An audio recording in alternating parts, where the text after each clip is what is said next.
રાજ્યસભાના સાંસદ ચુનીભાઈ ગોહિલે ગીર સોમનાથ જિલ્લાના કલેક્ટર તથા વેરાવળના ચીફ ઓફિસર અને પાણી પુરવઠા અધિકારી સાથે બેઠક યોજી વેરાવળને દર 3 દિવસે પાણી વિતરણ થાય તેવી માંગણી કરી છે।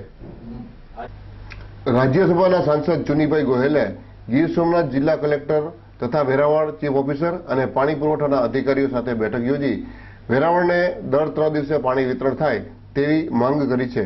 અન્યથા સરકારમાં રજૂઆત કરાશે અને આંદોલન કરવામાં આવશે। ગીર સોમનાથ જિલ્લાના વેરાવળમાં પાણીની સમસ્યા વિકટ બની છે અને 10 દિવસે પાણી વિતરણ કરવામાં આવી રહ્યું છે, તેમાં પણ ધીમું પાણી આવતા લોકોની રજૂઆતથી રાજ્યસભાના સાંસદ અને વેરાવળના પનોતા પુત્ર ચુનીભાઈ ગોહિલે તાત્કાલિક જિલ્લા કલેક્ટર, વેરાવળ ચીફ ઓફિસર તેમજ પાણી પુરવઠા અધિકારીઓ સાથે બેઠક યોજી વેરાવળને દર 3 દિવસે પાણી વિતરણ થાય તેવી માંગણી કરાઈ છે। અન્યથા સરકારમાં રજૂઆત કરાશે અને જરૂર પડશે તો ભાજપની નગરપાલિકા સામે ભાજપના સાંસદ ચુનીભાઈ ગોહિલ આંદોલન કરશે। વેરાવળ શહેરમાં પાણી પૂરું પાડતો હિરણ ડેમ તેમજ મહી નદીમાંથી પાણી પૂરેપૂરું આવતું હોય છતાં વિતરણ વ્યવસ્થાના અભાવે 10 દિવસે પાણી વિતરણ થાય છે, ત્યારે તલાલા, કોડીનાર, ઉના, સુત્રાપાડા, ગીરગઢડા તાલુકામાં એકાત્રે પાણી પૂરું પાડવામાં આવી રહ્યું છે। આ બાબતે નગરપાલિકાના ચીફ ઓફિસરે વેરાવળમાં ભૂગર્ભ ગટરનું કામ ચાલતું હોવાથી પાણીની પાઇપલાઇન તૂટી ગઈ હોવાનું જણાવેલ છે। ટૂંક સમયમાં તે રિપેર થતા 3 દિવસે પાણી વિતરણ થશે તેમ જણાવેલ। સમસ્યાઓ કોઈ પણ હોય પણ વેરાવળની પ્રજા છતાં પાણીએ વલખા મારી રહી છે।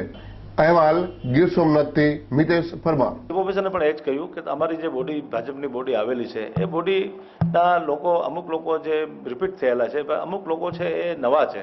નવાને કારણે એને કદાચ આ જે પાણીની જે વ્યવસ્થા છે એની કદાચ જાણ નહીં હોય, પણ હવે આવતા દિવસોમાં થોડોક સમય જશે એ લોકો પણ એને પણ ખ્યાલ આવી જશે। પણ માત્ર ને માત્ર અધિકારીઓના ઉપર જો રહી અને કામગીરી કરીએ તો કોઈથી સફળ આપણે થવાશે નહીં। નગરપાલિકાના જે અધિકારીઓ જે છે એ બહારથી આવેલા છે, એને કોઈ સિસ્ટમની ખબર નથી, એના પર જ જો આધાર રાખીને કરવામાં આવશે તો આ વેરાવળના વિસ્તારને પાણી 7 દિવસે 8 દિવસે તો 10 દિવસે પણ નહીં મળે। પાણી વેરાવળના નગરપાલિકાના લોકોને પાણી નહીં આપવામાં આવે, જો આગામી દિવસમાં 3-4 દિવસમાં પાણી નહીં આપવામાં આવે તો મારા તરફથી પૂરતા પ્રયત્નો સરકારમાં પણ રહેશે અને કદાચ ગાંધી ચિંધ્યા માર્ગે જવું પડશે તો હું જવા માટે પણ તૈયાર છું।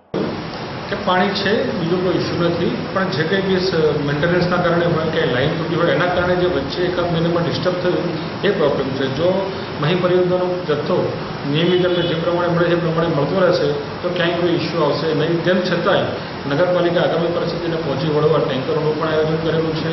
સાથે સાથે ડેમ અધિકારીઓની બંને સાથે મિટિંગ પણ અમારી થયેલી છે। ડેમ અધિકારીઓ પણ એવું જણાવેલું છે કે 2 મહિના સુધી નગરપાલિકાને 1.5 થી 2 મહિના સુધી નગરપાલિકાને પાણી મળી શકશે એવો વાંધો નહીં આવે। સાથે સાથે ઉદ્યોગોને જે પાણી આપવામાં આવે છે એમાં પણ કાપ કરવાની અમને વિનંતી કરેલી છે। આજે અમે ભાડું જ છે, અમને કોણ પાણી ભરા દે? 8 દિવસ ત્યાં પાણીની વ્યવસ્થા છે નહીં, નગરપાલિકાવાળા ટાંકા મોકલતા નથી, આ બાજુ રોડ રસ્તા બરાબર છે નહીં અને અહીંયા બધા કચરા ને બધું સાથે હેઠું બધું છે, બહુ જ ગંદકી થાય છે। તો આ બધું વ્યવસ્થિત કરવા નમ્ર વિનંતી અને પાણી અમને 2-3 દિવસે વ્યવસ્થિત આપવું જોઈએ।